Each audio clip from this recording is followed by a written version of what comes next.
I bring to you the Gktech 240SX/Skyline rear tow arm brace. Boom! Shimmy that box like it owes you money. And opening said shimmying box up, you get all these goodies that are trapped inside, including, but not limited to, spherical bearings, optional dust boots for said bearings, super ultra XL tow arm hardware, and by the way, these Johnnies are long enough to go through the tow arm as well as the existing mounts, and they include lockout washers to keep that ish where it needs to be and not wherever it wants to be.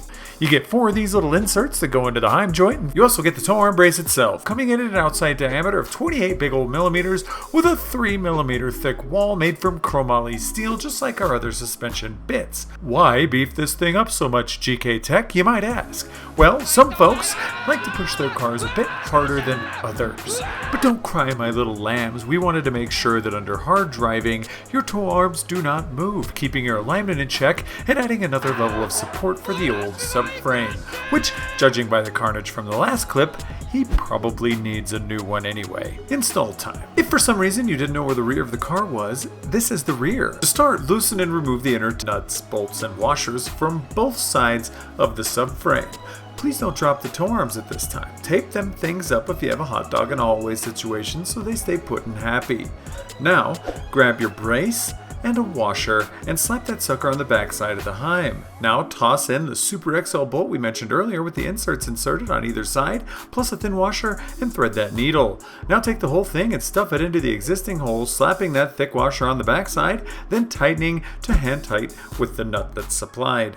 Now flip the rod up on the other side and adjust as need be to get the holes aligned depending on what subframe you're working with.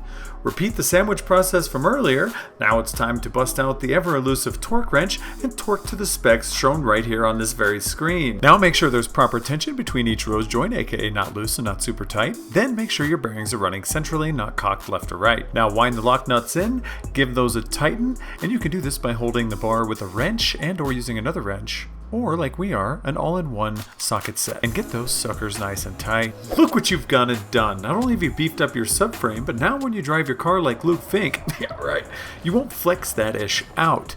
Make sure to like, share, and subscribe.